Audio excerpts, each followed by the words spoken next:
Esta obra está resumida en su tapa, que es una tapa genialmente concebida por don Kiko Arrocha, que es el autor de la edición de este libro. Si ustedes ven la tapa, el título de la obra es Dictaduras de Crimen Organizado en las Américas, pero en torno a la tapa está castrochavismo, terror, presos políticos, asesinatos de la reputación, corrupción, sentencias infames, tiranía, miseria, exilio,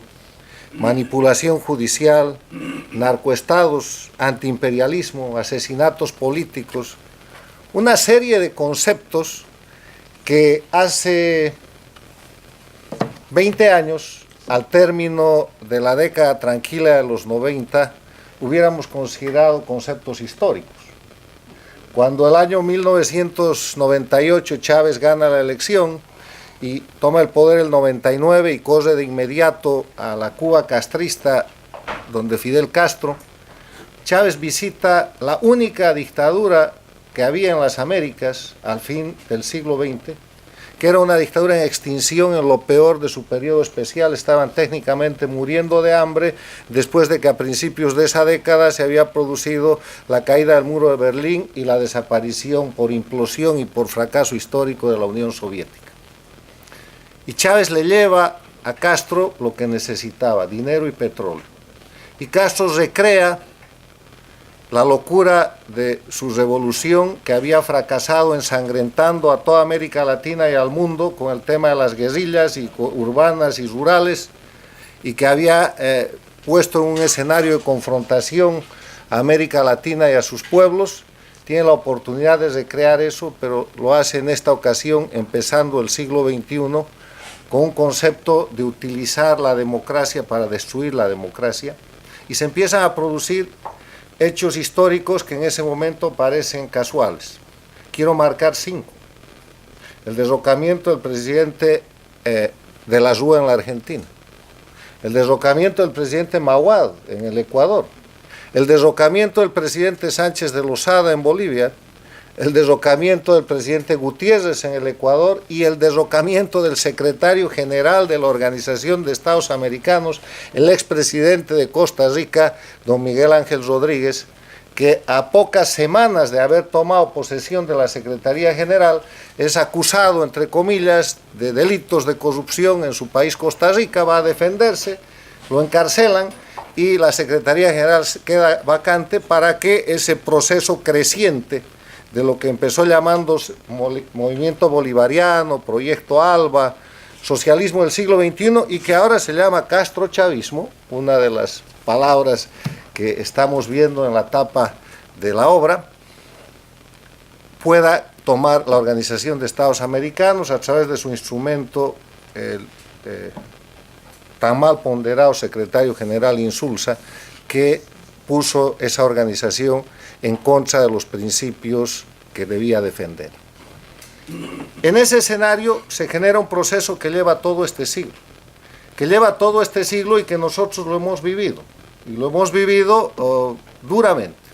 duramente porque el castrochavismo, liderado físicamente por Hugo Chávez, que era el que ponía la plata y por lo tanto llevaba la voz cantante, convierte a Cuba, a Fidel Castro, en una especie de oráculo en principio, y empieza a controlar toda América Latina. La Argentina con los Kirchner, el Partido de los Trabajadores con Lula y Rousseff en el Brasil, intentan tomar en varias ocasiones el Perú, controlan Bolivia con Evo Morales,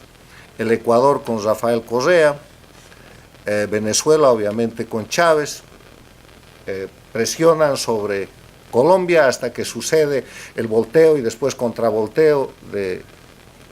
Juan Manuel Santos, controlan Centroamérica, Nicaragua concretamente y todo el resto de los países con el Petrocaribe. Y el resultado es que se adueñan de América Latina en un momento en que Estados Unidos lo abandona. Y lo abandona después del 11 de septiembre porque se dedica a las guerras, a las dos guerras de Irán y de Afganistán, y ahí el escenario está totalmente abierto para que veamos unos hechos históricos que son, primero, la reposición de relaciones entre los Estados Unidos y Cuba, seguida de una cumbre de las Américas en Panamá, en la que el dictador Castro, Raúl, asiste allá sin aceptar volver a ingresar a la Organización de Estados Americanos, pero como líder de América Latina. Previamente se había producido el fallecimiento de Hugo Chávez, que es lo que deja al castrismo el control absoluto, tanto del dinero, del petróleo, como del manejo ideológico de este proyecto. La muerte de Hugo Chávez marca una disputa dentro del proceso en Venezuela, y la disputa es entre el castrismo y el chavismo, y gana el castrismo con Nicolás Maduro, y pierde el chavismo con Diosdado Cabello, y el resultado lo estamos viendo ahora. Avanza la historia y América Latina tiene su eje central de mando político en La Habana, y el reconocimiento heroico de aquella situación es la visita del presidente Obama a La Habana, con un muy buen discurso, pero con efectos políticos terribles, y empieza paralelamente a eso que es el cenit del poder castrista en las Américas, que nadie hubiera soñado, además de no democrático, sino con el crecimiento de dictaduras, porque esta historia es el proceso no del respeto de la democracia, de la lucha por los pueblos, de la liberación de los pueblos, del mejoramiento de la condición económica de los ciudadanos, de la lucha contra la pobreza o de la desaparición de la miseria, todo lo contrario. Es la historia de la construcción de dictaduras que dan por el traste a cualquier esperanza de los sectores populares y que se caracterizan en ser absolutamente corruptas hasta llegar al concepto de dictaduras de crimen organizado. Esa es resumidamente la historia de este tiempo, que empieza a tener un proceso de reversión con la reacción de los pueblos, básicamente fundada en un elemento que es el último que las dictaduras castrochavistas tratan de controlar y en el cual fracasan en la Argentina: la libertad de prensa. En base a la libertad de prensa se construye una reacción, se produce un proceso electoral y Kirchner pierde la elección. Por la corrupción, por la libertad de la prensa y por jueces independientes, en el Brasil se produce el impeachment de la presidenta Dilma Rousseff y se produce el destape del Lava Jato, corrupción de altísimo nivel, institucionalizada, transnacionalizada por miles de millones de dólares, nunca antes conocida, y que todavía está por verse en sus centros de mayor exposición, porque se ha destapado el Lava Jato en el Perú, se ha destapado un poquitito en Chile, en la Argentina, en el Brasil, pero los lugares donde no se ha destapado es donde todavía hay dictaduras. Cuba, con el escándalo del Mariel, que son casi 900 millones de dólares metidos en ese puerto en el marco de la construcción del Lava Jato con Odebrecht. Tenemos el tema en Venezuela, que está todo tapado porque no le conviene destapar eso a nadie. El tema en Bolivia, que empezó a aparecer y se descubrió que el Lava Jato boliviano empezaba en el gobierno de Carlos Mesa, pero cuando llega al gobierno de Evo Morales ahí se ha parado, y eso está en un proceso de lavado, enjuague y fumigado que terminará por destaparse, como todo sucede, porque los bolivianos recordamos a Lula, ya como expresidente, visitar Bolivia y pedirle a los indígenas que dejen pasar por su territorio una carretera que iba a ser construida por empresas brasileras, que se llama del Tibnis, para ampliar los cocales de Evo Morales. Y lo mismo en el Ecuador, donde hay ahora un atisbo de destape, ya hay gente presa, pero hay mucho más por verse en este escenario, y así están las cosas en este apretado resumen que he querido hacer como marco de referencia de lo que ahora les voy a plantear. Ese es el mundo, esa es la América ahora, y por eso hace 2 años yo escribí un libro en el cual muchos de ustedes me acompañaron, que se llama Las Dos Américas, donde sostengo que el eje de confrontación en las Américas, con todo este marco de referencia, hace rato que ha dejado de ser un eje de confrontación ideológico, que esa historia de que es la lucha de los socialistas o de los izquierdistas contra la derecha o los neoliberales es un cuento. La confrontación actual en las Américas es la confrontación de las dictaduras del socialismo del siglo XXI o las dictaduras castrochavistas, hoy dictaduras de crimen organizado, contra los países y contra la democracia. y es un proceso en el cual en principio estaban ganando las dictaduras y eso se ha revertido, y la prueba más elocuente de esa reversión ha sido la última asamblea de la Organización de Estados Americanos en Washington, D.C. hace unas 3 o 4 semanas, en la que al fin una mayoría de países americanos le ha puesto el señalamiento a Venezuela de que es una dictadura y ha empezado la defensa de los principios y valores que siempre han sostenido nuestras sociedades: la libertad, el respeto a los derechos humanos, la tolerancia a la propiedad privada, el derecho al debido proceso legal, la presunción de inocencia, todos esos principios que han sido ignorados por estos regímenes con un solo propósito: controlar indefinidamente el poder. Así como hablo de Venezuela, puedo hablar de Nicaragua, puedo hablar de Bolivia, puedo hablar de Cuba, o puedo hablar en su momento de los procesos que vivió el Ecuador durante los 10 años terribles de Rafael Correa, que se instituyó prácticamente en un dictador de los socialistas del siglo XXI, o de los procesos que se expandieron en varios países de Centroamérica. Pero para evitar hacer particularizaciones, yo quisiera dar algunos hechos que son notas características de estos regímenes. Primero, no se respeta ninguno de los elementos esenciales de la democracia, y por eso son dictaduras. No se respetan los derechos humanos, no hay división e independencia de los poderes públicos, controlan todo el poder. Y cuando no pueden controlar todo, lo exilian. Aquí está el Tribunal Supremo de Justicia de Venezuela en el exilio, porque no lo pueden controlar.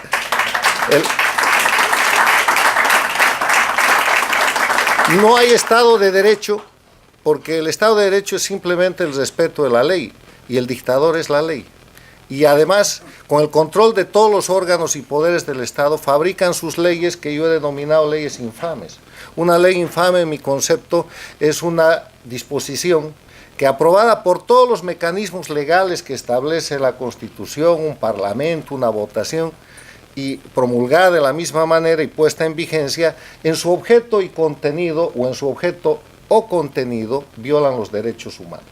Y hay leyes que declaran la irretroactividad, hay leyes que declaran, que invierten el principio de presunción de inocencia, hay leyes que establecen la descarada persecución política, hay leyes infames en todos estos países. Y por eso, con esas leyes infames y a través de jueces infames que aplican eso,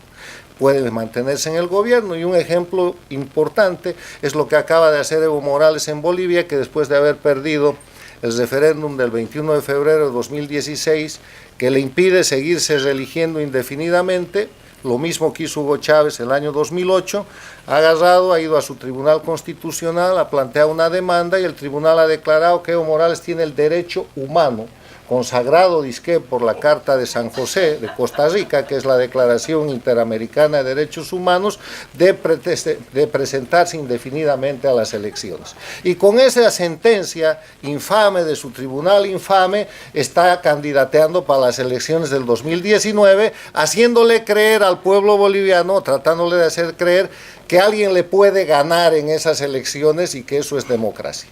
Así, pero Bolivia está atrasada en la agenda porque esto ya pasó en Venezuela el 2008, el 2010, el 2012 y acaba de volver a pasar con la constituyente de Nicolás Maduro. Bueno, todos estos ejemplos y todas estas situaciones están resumidas y están condensadas en el libro que hoy día presentamos, que está dividido en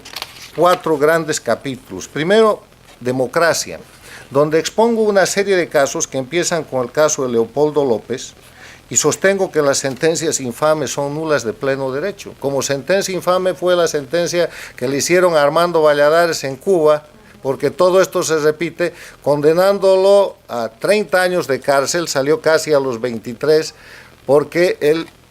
no sabe hasta ahora por qué, pero en su libro explica por presentar un letrero que decía: si Fidel es comunista, que me pongan en la lista. Eso fue lo que Valladares no quiso hacer y pasó de ser un funcionario administrativo que hacía su trabajo, de ser un artista y de ser un profesor, a ser el más connotado preso político de las Américas y después embajador de los Estados Unidos ante la Comisión de Derechos Humanos en Ginebra. Eso que se vivía hace 40 años en Cuba, se ha vuelto a vivir en las Américas, y tenemos a Leopoldo en Venezuela, y tenemos otro Leopoldo en Bolivia que también es preso político, y tenemos cantidad de civiles y militares que por defender la democracia hoy día están en las cárceles de las dictaduras. Hay un segundo capítulo que habla de las dictaduras del castrochavismo en las Américas y que enfoca la descripción de casos como los que acabo yo de presentar. Dedico un capítulo a Venezuela porque es imposible hablar de dictaduras de crimen organizado en las Américas sin hablar de Venezuela, que es el lugar de mayor exposición y de mayor comisión de este tipo de crímenes. Después dedico un capítulo a Bolivia, donde hay un contenido en el cual es importante revisar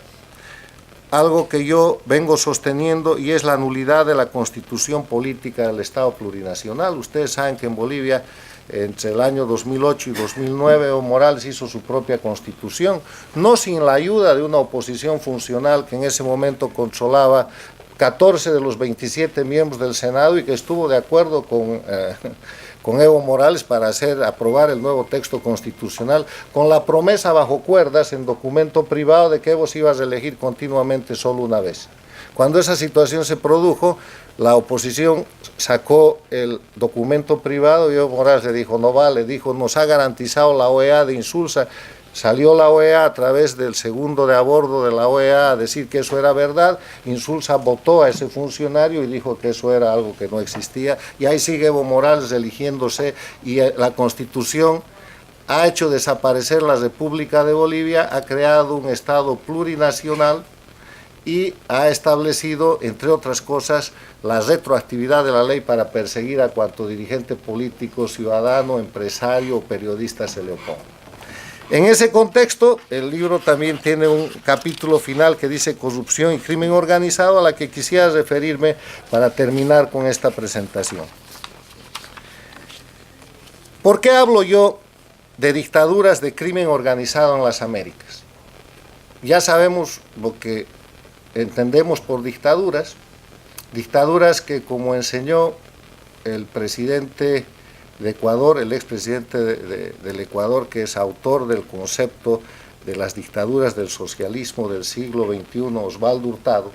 y que describe la creación de estas dictaduras a gente que llega por elecciones al gobierno y que después, como lo explicó Beatriz, destroza todo el sistema institucional para reemplazarlo por otro sistema que le permite perpetuarse en el poder violando todos los conceptos de democracia.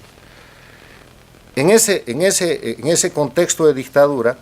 lo que pasa después de eso es que son tan poderosos estos dictadores y tienen una red transnacional liderada por Cuba y Venezuela y después liderada solamente por Cuba, que desarrolla sistemas muy efectivos de control social, de metodología de control de las personas, controlan la prensa, destrozan el sistema de partidos políticos, amedrentan a los líderes de oposición y establecen una jaula para la oposición.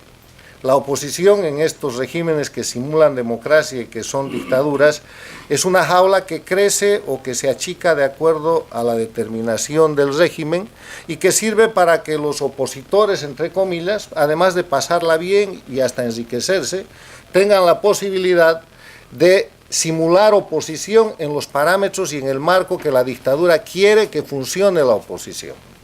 Y cuando alguno de esos opositores va más allá de lo que debe, saca los pies del plato, entonces vienen los juicios, vienen los encarcelamientos y viene el exilio. La verdadera oposición a las dictaduras de crimen organizado en las Américas está o en la cárcel o en el exilio.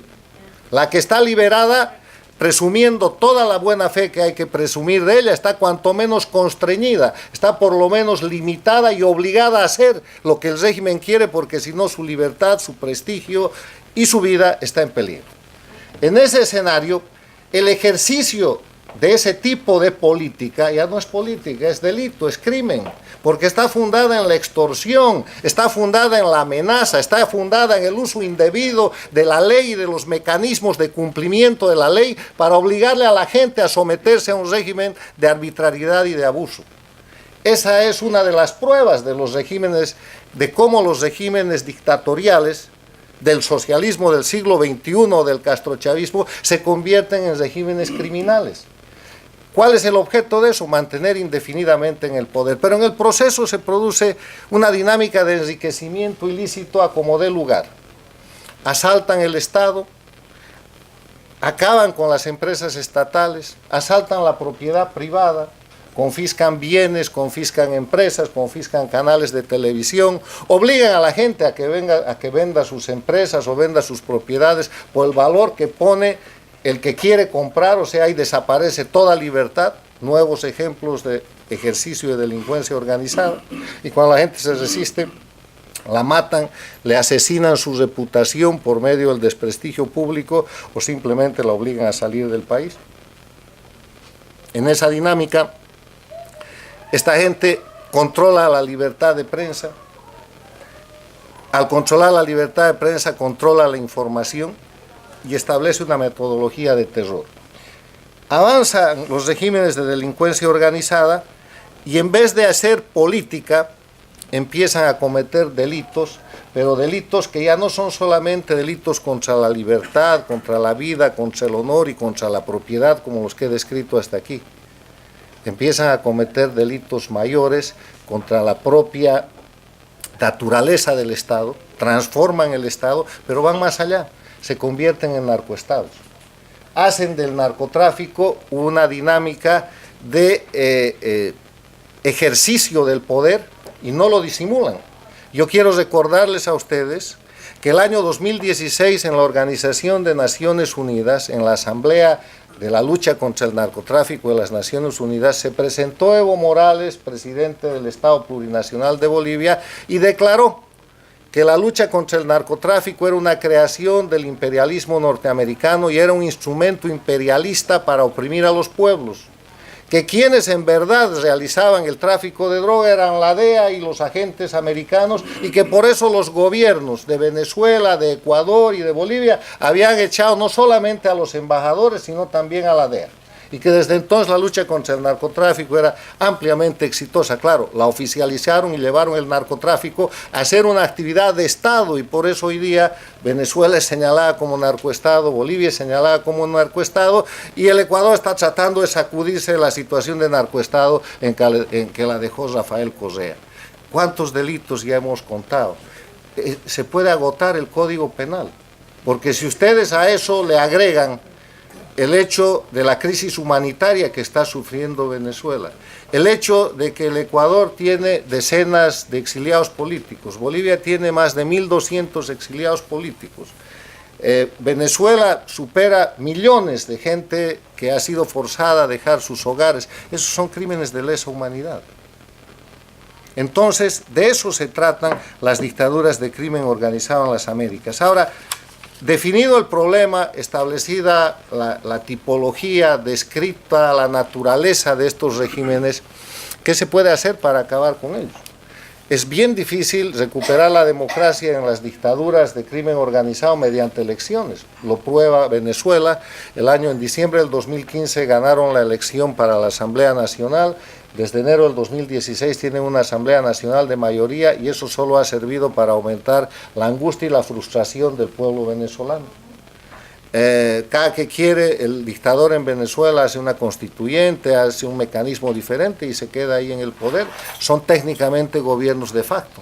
Les he contado el proceso de los derechos humanos de Evo Morales frente a los derechos humanos de los 10 millones de bolivianos que tienen que aguantarlo pese a que le ganaron el referéndum del 21 de febrero de 2016. Lo que está pasando en el Ecuador es un milagro. Es un milagro porque Lenín Moreno parece que en algún momento, al llegar a su mandato, se da cuenta que Rafael Correa, cuyo delfín es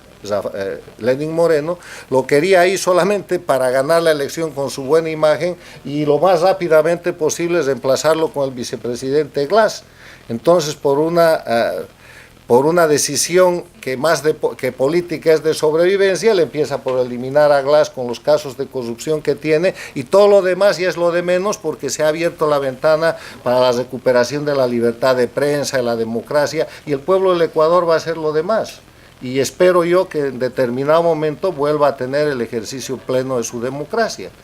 Pero no pasa eso en Nicaragua, donde con aproximadamente 300 muertos y masacres callejeras que son de dominio público y mundial, sigue el dictador Ortega con su esposa, la señora Murillo, masacrando al pueblo nicaragüense. Entonces, ¿cómo se sale de esto? Les he dicho que este no es un tema de política. Yo soy político y rehúso a estar en la misma categoría que estos delincuentes.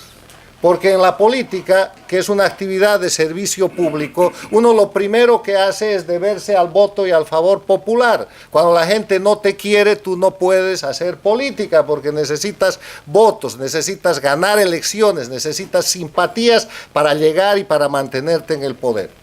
El otro elemento fundamental es respetar la ley, porque la política está en un marco institucional previo, que tú no puedes cambiar para favorecerte del nuevo marco institucional o legal que vayas a crear. Eso es otro delito, en el cual tienen grandísima práctica los castrochavistas. El otro elemento de la política es la rendición de cuentas. Tú estás manejando dineros, recursos, decisiones de la gente, y tienes la obligación de rendir cuenta por ellos. Y la característica de estos regímenes es la impunidad. Por eso la primera afirmación que hago a lo largo de este libro es que las dictaduras del castrochavismo no pueden ser consideradas como actividad política, son actividad criminal, son actividad delictiva, porque todo lo que hacen está marcado por la violación de los derechos humanos, por la violación de los bienes jurídicamente protegidos que van desde la vida hasta la propiedad. Violan todo y eso no es política. La política es muy mala, está muy mal vista. Hay buenos y malos gobiernos, hay buena y mala política, hay corrupción en la política, pero esto del crimen organizado está mucho más allá de aquello, porque esto es absolutamente habitual. En la política la corrupción es la excepción, no la regla. En el crimen organizado que se ha apoderado de los gobiernos, la corrupción es la regla y el crimen es el ejercicio diario, el instrumento propio para ejercer esa actividad criminal. Esa es la diferencia. Entonces, en ese escenario, no vale, no se debería aplicar a favor de estos delincuentes que han tomado el poder político en Cuba, en Venezuela, en Bolivia, en Nicaragua y que los retienen. No se podría aplicar, pues, el sueño del narcotraficante Pablo Escobar de tener estados para ejercer crímenes. Eso no puede suceder. Y la comunidad internacional está reaccionando. Y está reaccionando no por un acto de conciencia, no porque de pronto han despertado de nuevo a los principios, están despertando por interés propio. Porque entre Bolivia y Venezuela como narcoestados, con la droga producida en el trópico de Cochabamba por Evo Morales y sus sindicatos y la producida por las FARC en Colombia, están destrozando las sociedades de América Latina, están inundando de cocaína las juventudes de Chile, de Brasil, de Perú, de la Argentina y obviamente de los Estados Unidos, porque han declarado el narcotráfico como un instrumento de lucha contra el imperio norteamericano. Están reaccionando y tienen que reaccionar por interés propio, porque les va la vida. Están amenazados por estas dictaduras que están dispuestas a hacer lo que sea por mantenerse indefinidamente en el poder, por seguir haciendo sus negocios criminales y por crecer. Porque con la plata que da el narcotráfico, con la plata que da el aliento al terrorismo, con la plata que dan los negocios sucios, tienen todo el dinero del mundo para influir en elecciones políticas que deberían ser limpias en otros países, en pequeños o grandes países, empezando con Estados Unidos y terminando en las islas de las Antillas, donde la influencia del dinero de los narcoestados, de las dictaduras de crimen organizado, es patente y es evidente. Entonces, lo que propongo, y con esto termino, es que se aplique a estos individuos que forman parte de las dictaduras de crimen organizado la Convención de Palermo. La Convención de Palermo es un acuerdo de las Naciones Unidas que se firma el año 2000 y que ha sido ratificado por todos estos gobiernos. Bolivia lo ha ratificado el año 2005, Cuba lo ha ratificado el año 2007, Venezuela lo ha ratificado el año 2002 y Nicaragua lo ha ratificado el año 2002 también. ¿Por qué? Porque la Convención de Palermo dice no debe haber un lugar en el mundo donde los delincuentes se puedan ocultar, donde puedan ocultar el resultado de sus delitos y donde puedan burlar la ley. Para eso se crea la Convención de Palermo. Y la Convención de Palermo dice, la gente que cometa entre 3 personas, un grupo criminal de 3 o más personas, delitos que tienen penas privativas de libertad de 4 años o más, pueden ser perseguidos en cualquier parte del mundo. No es necesario que cometas el delito en el lugar donde el fiscal te abre el proceso, no es necesario que ese sea el lugar donde te ocultas, ni es necesario que sea el lugar donde has llevado el producto del delito. Basta que hayan efectos sustanciales de los delitos que se cometen en algún lugar del mundo respecto al Estado que puede abrir la competencia. Y hay un gran ejemplo de lo que ha pasado en la aplicación de la Convención de Palermo, es el tema de la FIFA. Ustedes se acuerdan que un día de esos amaneció el mundo y había unos presos en Uruguay, otros en Madrid, otros en Miami. Bueno, un fiscal de Nueva York aplicó la Convención de Palermo y se acabó la independencia y la suprasoberanía de la FIFA porque eran criminales. Se trata de hacer lo mismo. Se trata de hacer lo mismo en cualquier país democrático del mundo que se sienta afectado. Las leyes están, es una convención internacional, se llama la Convención de Palermo porque se firmó en Palermo, pero su verdadero nombre es la Convención de las Naciones Unidas contra la Delincuencia Organizada Transnacional, y puede ser aplicada y debe ser aplicada porque en el caso de la delincuencia organizada no se puede alegar soberanía, no se puede alegar autodeterminación, no se pueden alegar inmunidades y privilegios. ¿Qué tal sería que un narcotraficante como Pablo Escobar, para poner un ejemplo, hubiera alegado por el hecho de haber llegado a ser diputado, hubiera llegado a tomar en ese momento el poder político, hubiera alegado que era un atentado contra la soberanía de su país el hecho de que se lo busque internacionalmente por narco? Pues lo mismo está pasando con Maduro y lo mismo está pasando con Evo Morales y lo mismo está pasando con Diosdado Cabello. Son criminales y el mundo los tiene que buscar como a criminales, no como a jefes de Estado, porque no son jefes de Estado, son jefes de pandilla que han controlado estados que han sido sometidos a lo que yo llamo dictaduras de crimen organizado. Y ese es el tema del que hay que seguir discutiendo hasta que con toda la prueba que existe, que está documentada por todas partes, haya un fiscal en un país, cualquiera de los signatarios de las Naciones Unidas, puede ser Rusia, puede ser Estados Unidos, puede ser Chile, puede ser Panamá, que le abra causa al señor Maduro, que le abra causa al señor Diosdado Cabello, que le abra causa a Ortega, que le abra causa a la Murillo, que le abra causa a este que ya le han abierto causa, que es Rafael Correa, que está amparándose en Bélgica, y que le abra causa a Evo Morales, y que los trate como lo que son. No son políticos, son delincuentes que se han agrupado transnacionalmente a la sombra de la dictadura más antigua y más criminal de las Américas, que es Cuba, para seguir cometiendo y sosteniendo sus fechorías. Muchas gracias.